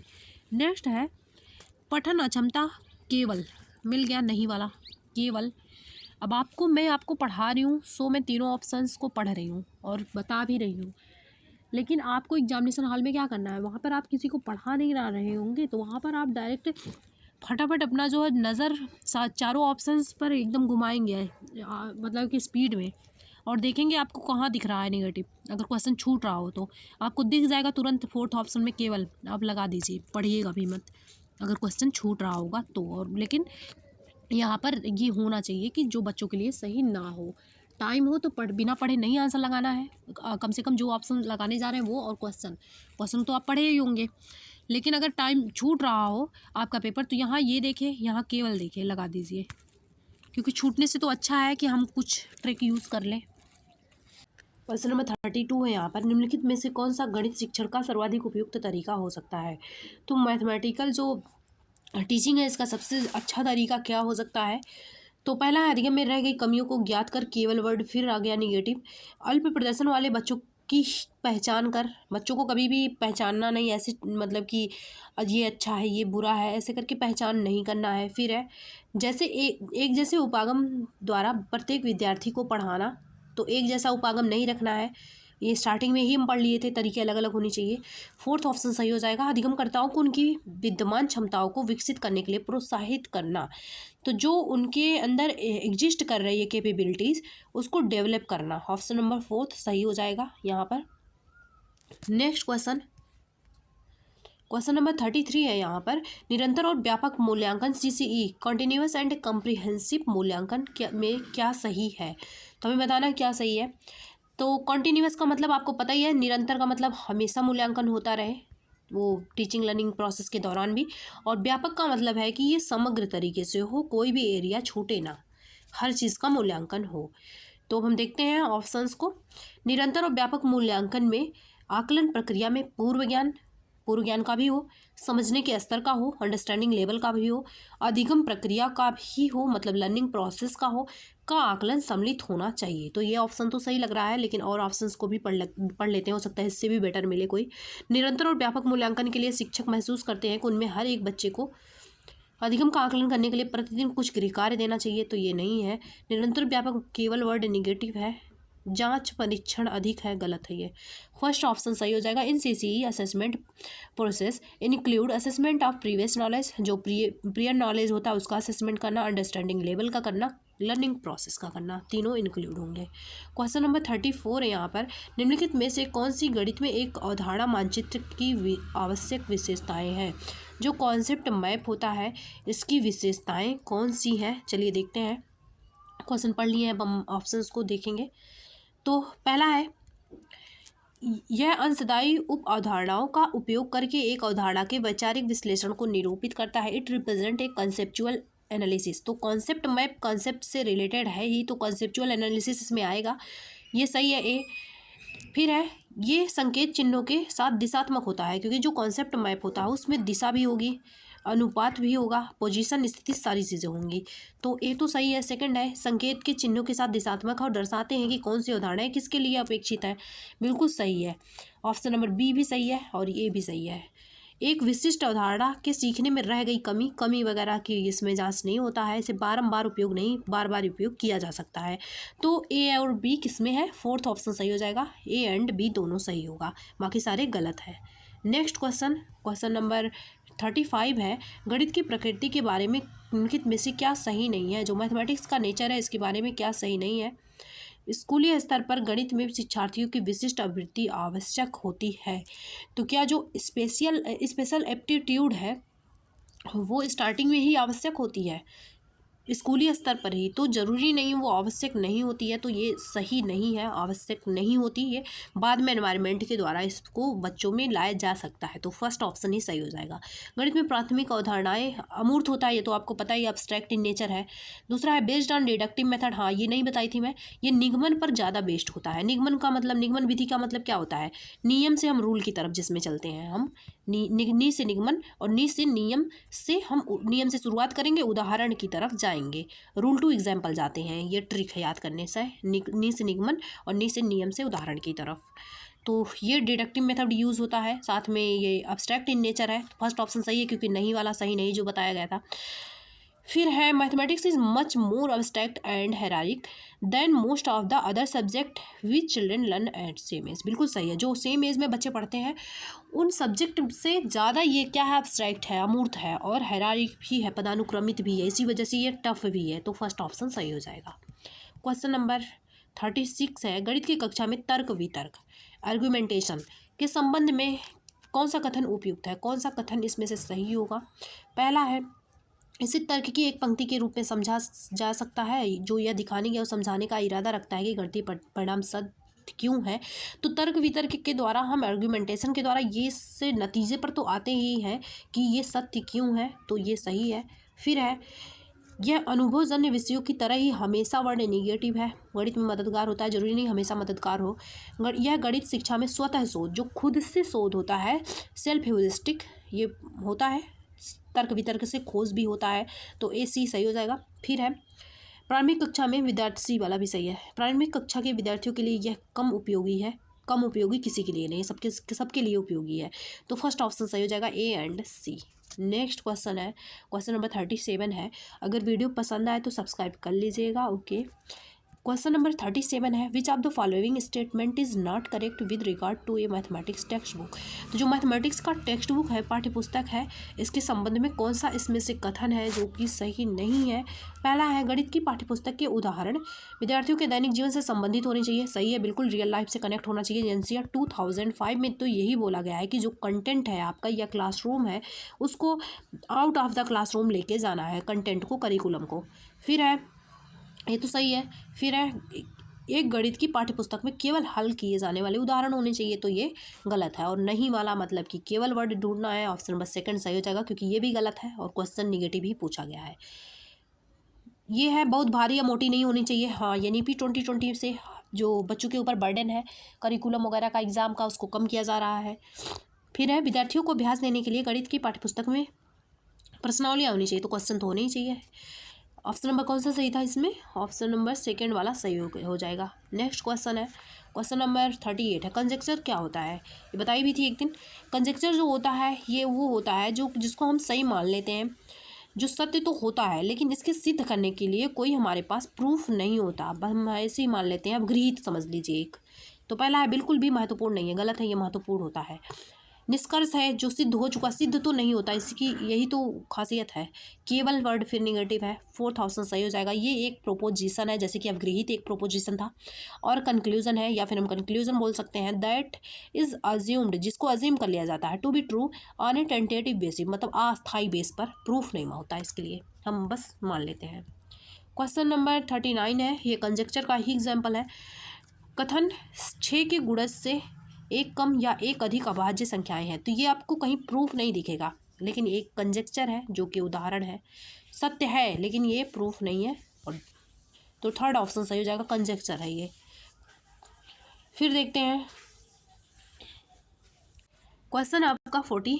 गणित की एक शिक्षिका अपने विद्यार्थियों के समक्ष निम्नलिखित समस्याएं रखती हैं। ये प्रॉब्लम है जो रखती हैं। पहला है, सिमरत 3 महीने के किराए के रूप में 60,000 रुपये देती है। यदि हर महीने का किराया समान रहे तो पूरे वर्ष एक वर्ष उसे कितना किराया देना होगा।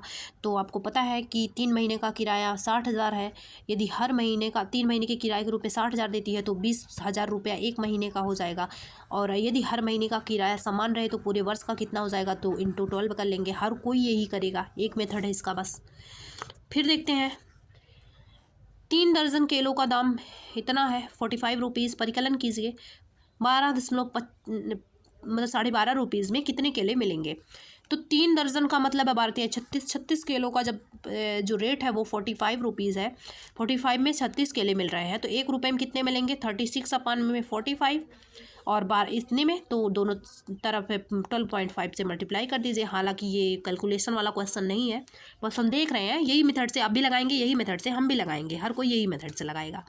फिर जोई और जैनी स्कूल जा रहे हैं। जोई जैनी से पहले चलना शुरू कर देता है। जोई तीसरे ब्लॉक पर था, जैनी पहले ब्लॉक पर थी। यदि दोनों की चलने की गति बराबर है तो जब जोई 9वें ब्लॉक पर होगी तो जैनी कहाँ होगी। अब हम पहले देखते हैं पूछा क्या जा रहा है। उपयुक्त 3 प्रश्नों में से संदर्भ में कौन सा सही है। एक आध अच्छा, कौन सा यूनिटरी मेथड पर है और कौन सा अलग अलग मेथड पर है, चलिए बताते हैं। इसमें हम ए और जो बी है ये तो है आपका एक विधि पर, एकात्मक विधि है ये, इसके लगाने की एक विधि होती है। साथ में ये दैनिक जीवन पर बेस्ड है। अब हम ऑप्शंस को ढूंढते हैं। केवल ए गलत है, बी सी नहीं, ए बी होगा। ए बी फोर्थ ऑप्शन में ही बस आपको दिख रहा है, एकात्मक विधि पर आधारित है, दैनिक जीवन की समस्याएं हैं। ऑप्शन नंबर 4 सही हो जाएगा। अगर किसी को कुछ नहीं आ रहा होता, एकात्मक विधि बस पता होता, तो ए बी अगर उसको निकलता तो ये इतना देख के लगा देता आंसर। ऑप्शन नंबर 4 सही हो जाएगा। जिसके लगाने की केवल एक विधि हो उसे एकात्मक विधि बोला जाता है। ये क्वेश्चन है 2024 का पेपर आ गया है। अब आपका क्वेश्चन है, गणित की कक्षा में दृष्टिबाधित विद्यार्थियों के लिए शिक्षण अधिगम संस्थानों मतलब कि LTR जो है में से कौन सा सबसे अधिक उपयुक्त है। तो लर्निंग टीचिंग जो रिसोर्सेज होते हैं इनमें से सबसे ज़्यादा उपयुक्त किसके लिए होगा, कौन सा।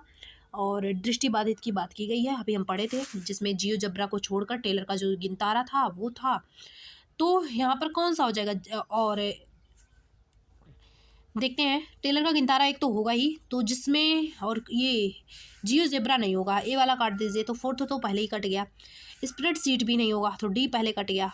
और साथ में आपका कौन सा नहीं होगा, ये जियोजेब्रा नहीं होगा, तो बी एंड सी बच रहा है आपका। ऑप्शन नंबर सेकंड वाला सही हो जाएगा, बी एंड सी। तो जो टेलर का गिनतारा है ये दृष्टिबाधित के लिए यूज़ होता है, साथ में कंप्यूटर भी यूज़ होगा, क्योंकि इसमें हम साउंड के द्वारा उसको सिखा सकते हैं बच्चे को। तो सेकंड ऑप्शन सही हो जाएगा, B and C. Next question number 39 है। यहाँ पर थोड़ा सा जूम कर देती हूँ, इंग्लिश हिंदी दोनों नहीं दिख पाएगा क्योंकि क्वेश्चन बहुत बड़ा है। यहाँ पर क्वेश्चन है, राष्ट्रीय शिक्षा नीति 2020 सिफारिश करती है कि खेल एकीकृत शिक्षा शास्त्र इंटीग्रेटेड जो साइकोलॉजी है फिर को एक कक्षा में उपयोग करने की आवश्यकता है। फिर है, खेल एकीकृत शिक्षा शास्त्र के संबंध में गणित की कक्षा में से कौन सा कथन है जो कि सही है गणित की कक्षा के लिए। तो हम देखते हैं गणित की क्लासरूम के लिए कौन सा इसमें से जो कथन है वो सही है। 39 का देख लीजिए, जिसको प्रॉब्लम हो रही है वो हिंदी से। तो पहला है यहाँ पर, technique learning process shall become joyful.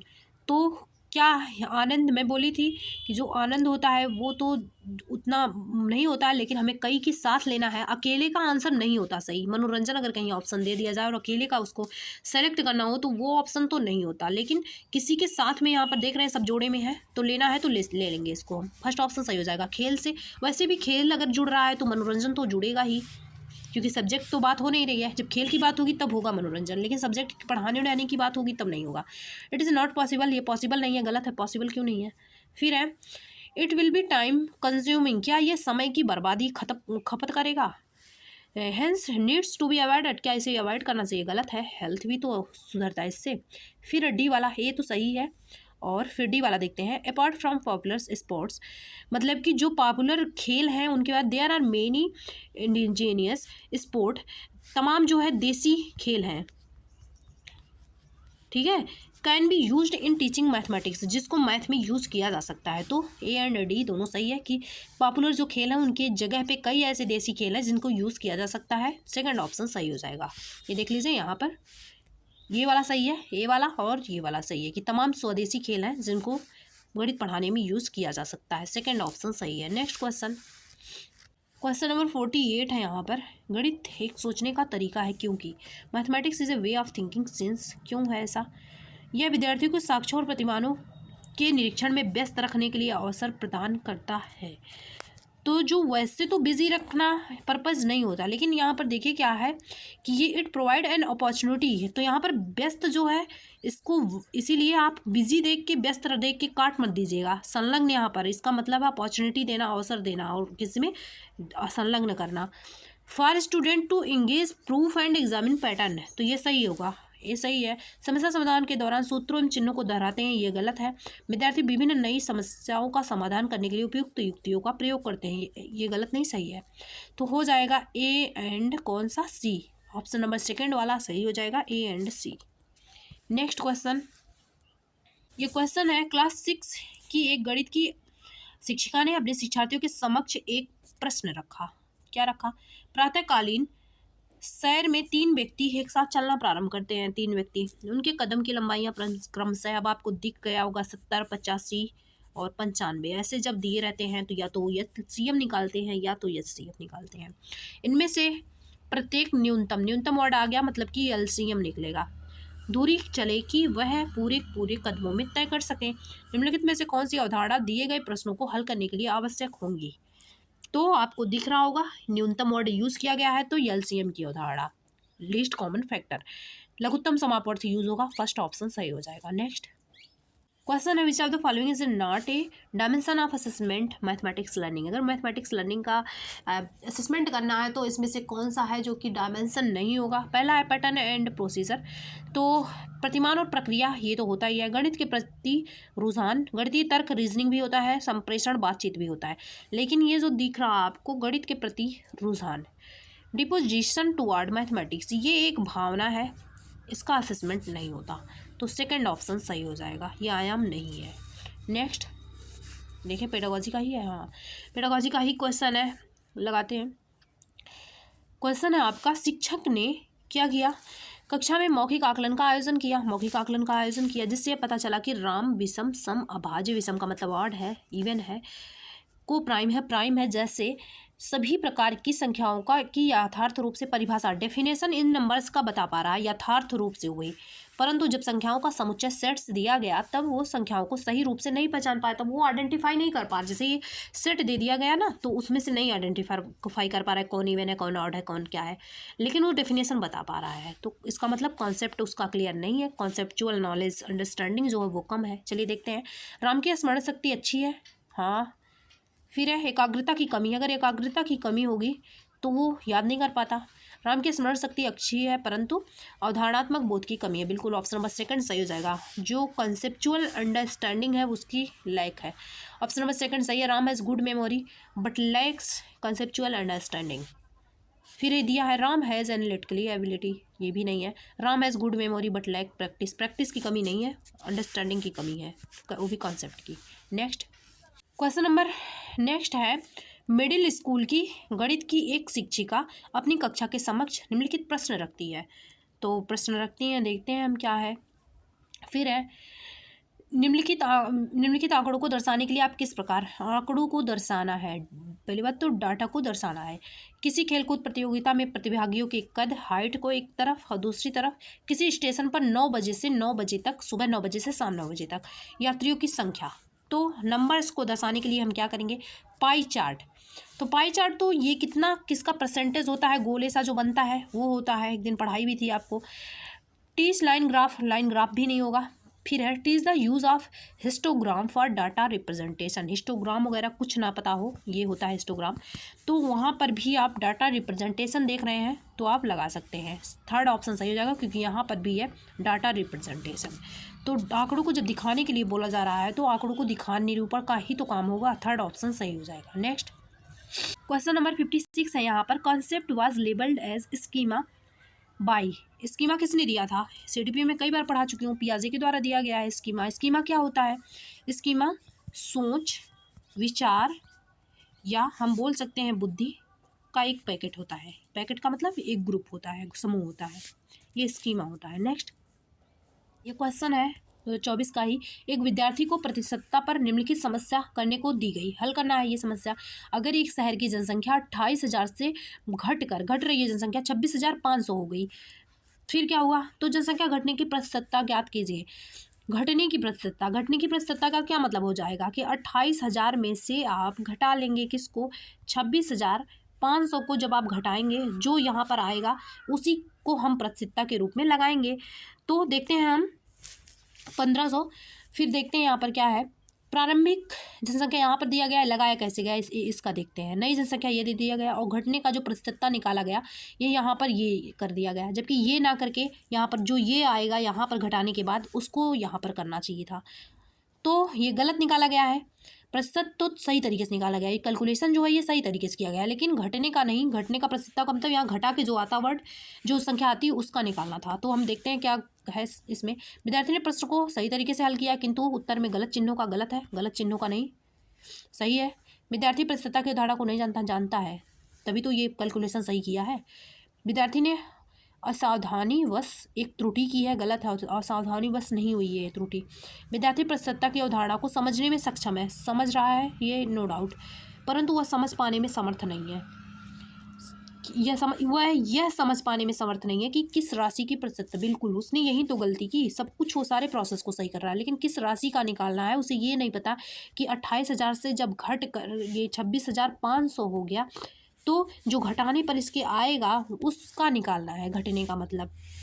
तो फोर्थ ऑप्शन सही हो जाएगा। नेक्स्ट क्वेश्चन नंबर 34 है, at upper primary stage as per NCERT के अनुसार which of the following topics has not been included under number system. Number system में कौन सा प्रकरण है संख्या प्रणाली में, जो इसमें से कौन सा चैप्टर है जो उसको नहीं पढ़ते हैं? फ्रैक्शन पढ़ते हैं, वर्गमूल, घनमूल, स्क्वायर रूट, क्यूब रूट पढ़ते हैं, और एक्सपोनेंट और पावर, घातांक और घात हम पढ़ते हैं यहाँ पर। लेकिन एक कॉम्प्लेक्स जो नंबर्स है जिसको आई से रिप्रेजेंट किया जाता है, सम्मिश्र संख्याएं, हम नहीं पढ़ते।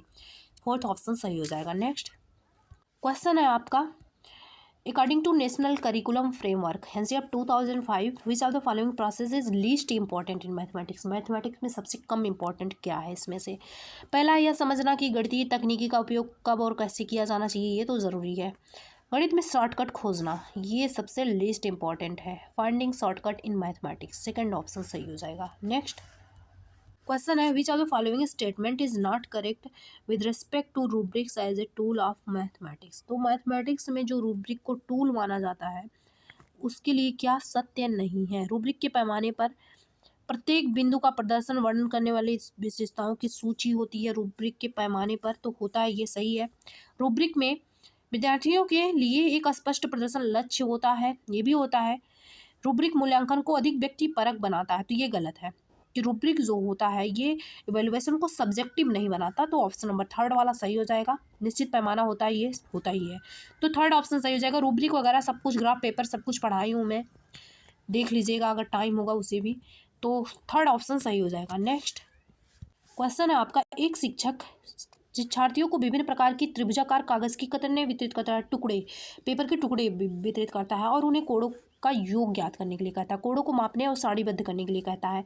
वह उन्हें प्रत्येक परिस्थिति में परिणाम नोट करने के लिए कहता है। पहले कोड़ों को मापा जाएगा, फिर उसके परिणाम जो है वो नोट की भी किया जाएगा। तो ये किसका उदाहरण है? इसमें डिस्कवरी होगा, खोज होगा। तो फोर्थ ऑप्शन सही हो जाएगा, खोजा जाएगा नोट वगैरह करने के लिए। फोर्थ ऑप्शन सही हो जाएगा। नेक्स्ट ये क्वेश्चन है, निम्नलिखित में से कौन सा कथन गणित में उत्पत्तियों के संबंध में कम उपयुक्त है? तो हमें बताना है कि जो मैथमेटिक्स में प्रूफ होते हैं इसमें सबसे कम उपयुक्त क्या है। पहला है, थोड़ा सा बड़ा कर देती हूँ इसको, यह संबंधों को उजागर करने में मदद करता है। तो जो उत्पत्तियाँ होती है या क्या संबंधों को उजागर करने में मदद करता है। फिर है, देख लीजिएगा जिसको प्रॉब्लम होगी, मैं इंग्लिश वाला भी। दूसरा है, तो ये तो है उपयुक्त है, यह विद्यार्थियों को क्या करता है, अपने स्वयं के तर्क को मान्य करने में मदद करता है, ये भी सही है।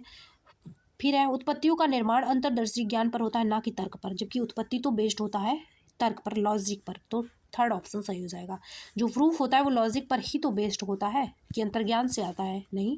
थर्ड ऑप्शन सही है, ये सबसे कम उपयुक्त है। नेक्स्ट क्वेश्चन है, which of the following is not an indicator of creativity in mathematics. Creativity रचनात्मकता के वो होता है जिसमें कुछ नई रचना करने की मतलब बच्चों के अंदर इंटरेस्ट हो, अलग अलग प्रकार के वो आंसर दे पाए, क्रिएटिव माइंड हो बिल्कुल। तो देखते हैं, पहला है लचीली सोच में सक्षम हो, हाँ फ्लेक्सिबल तरीके भी से भी सोच पाएँ, तो ये संकेत है। फिर है, विद्यार्थी विविध और वैकल्पिक बोली थी, अलग अलग समस्याओं को मतलब अलग अलग तरीके से सॉल्व कर पाएँ, ये भी है, अल्टरनेट प्रॉब्लम को। फिर है, विद्यार्थी प्रश्न प्रस्तुत कर सकते हैं, ये भी सही है। विद्यार्थी विभिन्न संदर्भों में अभिसारी चिंतन कन्वर्जेंट थिंकिंग नहीं होगा, जो रचनात्मक होंगे उनके अंदर डाइवर्जेंट थिंकिंग होगी। डाइवर्जेंट और कन्वर्जेंट थिंकिंग एक बार समझ लीजिए जो स्टूडेंट नए हैं। कन्वर्जेंट थिंकिंग मतलब कि अभिसारी हिंदी में बोला जाता है, और दूसरा एक होता है अपसारी, अपसारी को बोला जाता है डाइवर्जेंट, ठीक है, डाइवर्जेंट, यहाँ पर जगह नहीं है, डाइवर्जेंट बोला जाता है। दोनों में डिफरेंस समझिएगा। ये जो होता है कन्वर्जेंट थिंकिंग, ये रोक के रखता है, ये मतलब होता नहीं मल्टी डायमेंशन में आपको नहीं सोचने देता, सोच विचार सिमट जाते हैं, इसमें हम बोल सकते हैं सिमट जाते हैं, ज़्यादा हम खुल के नहीं सोचते हैं। अब सारी जो चिंतन होता है इसमें अलग अलग प्रकार से हम कुछ भी सोच सकते हैं, हमारा माइंड ज़्यादा इसमें एक्टिव होता है, हम जो एक प्रॉब्लम है उसके अलग अलग तरीके को सोचते हैं, वो अब सारी चिंतन होता है। ये अच्छा होता है, ये अच्छा नहीं होता है, तो कम संकेतक नहीं है, तो ये हो जाएगा फोर्थ ऑप्शन। नेक्स्ट यहाँ पर क्वेश्चन नंबर 46 है, which are the following does not imply the meaning of assessment. कौन सा इसमें से मीनिंग ऑफ असेसमेंट मतलब कि आकलन का जो अर्थ है उसको नहीं समझाता। देखते हैं, पहला है, यह विद्यार्थियों को नामांकित करने में सहायता करता है। तो ये विद्यार्थियों को नामांकित करने में सहायता करता है, ऐसा कोई पर्पज़ नहीं होता है कि विद्यार्थियों को नामांकित करने में सहायता करे, तो ये फर्स्ट ऑप्शन ही सही हो जाएगा, क्योंकि मैं बोली थी कि लेवल नहीं देना है बच्चों को। फर्स्ट ऑप्शन सही हो जाएगा, it helps to level the student, first option सही है। नेक्स्ट देखते हैं, ये क्वेश्चन है, the domain of learning that deals the attitude and value is known as. तो जो व्यवहार और मूल्यों के साथ संबंधित हो, व्यवहार और मूल्य ये किस में आएंगे, ये अफेक्टिव डोमेन में आएंगे। ऑप्शन नंबर सेकंड वाला सही हो जाएगा, क्योंकि ये भावना से रिलेटेड है, इमोशन से रिलेटेड है, सेकंड ऑप्शन सही हो जाएगा, भावनात्मक क्षेत्र। नेक्स्ट ये क्वेश्चन है, क्वेश्चन नंबर 57 है, यहाँ पर अरेंज द फॉलोइंग, यहाँ पर अरेंज करना है इनको, statement according to ascending level, किस में करना है, असेंडिंग बढ़ते हुए क्रम में, आज geometrical thinking as per van Hiele theory of क्या है, ज्योमेट्रिकल लर्निंग। तो वैन हिले का जो सिद्धांत है इसको मैं पढ़ाई थी आप सभी को, देख लीजिएगा यहाँ पर। तो इसको हमें लगाना है, सेट करना है, तो सबसे पहले क्या आएगा, सबसे बाद में क्या आएगा, तो यहाँ पर दिया है finding relationship between, ascending order में किस में लगाना है, असेंडिंग लेवल में। तो finding relationship between the properties of geometrical shape, तो बढ़ते क्रम में लगाना है। तो सबसे पहले छोटे लेवल पर क्या आ जाएगा, ऑप्शन नंबर ये है, आइडेंटिफिकेशन ऑफ ज्योमेट्रिकल शेप। तो पहले हम क्या करते हैं, जो शेप होता है इसको क्या किया जाता है, आइडेंटिफाई मतलब पहचाना जाता है, पहचाना जाता है। तो ये किस में आ जाएगा, ये लेवल फर्स्ट में आ जाएगा, तो डी वाला से स्टार्ट होगा, इतना तो पता चल गया है कि डी वाले से स्टार्ट होगा। तो जिसमें डी से स्टार्ट नहीं है तो ये गलत काट दीजिए, ये भी गलत काट दीजिए, इन्हीं दोनों में से कोई सही होगा, ऐसे एलिमिनेट करके आप भी आंसर निकालिएगा। तो यहाँ पर पहला जो लेवल था इनके में यही था कि पहले बच्चे शेप को पहचानते हैं और हमें बढ़ते क्रम में लगाना, मतलब कि छोटे से बड़े की तरफ जाना है, तो डी हो जाएगा पहले। फिर क्या आ जाएगा, इसके बाद क्लासिफिकेशन, वो जो अलग अलग शेप होते हैं उनमें अलग अलग मतलब कि वर्गीकरण कर पाते हैं, तो क्लासिफिकेशन आ जाएगा बी, इसके बाद बी आ जाएगा। फिर अब इन दो बचते हैं, फिर आपका आ जाएगा identification of properties of geometrical shape, इसके बाद वो प्रॉपर्टीज़ को जान पाते हैं, तो इसके बाद आ जाएगा आपका ए। फिर क्या है, रिलेशनशिप, इसके बाद संबंध निकाल पाते हैं, finding relationship between the properties of geometrical shape, तो फिर रिलेशन निकाल पाते हैं, सी हो जाएगा। तो DBAC किस में है, ये वाला फर्स्ट वाला ऑप्शन सही हो जाएगा, DBAC। आपका टोटल जो क्वेश्चन है ऑनलाइन मोड को छोड़ के सारे क्वेश्चन आपके कंप्लीट हो चुके हैं 2018 से लेके 2024 तक के।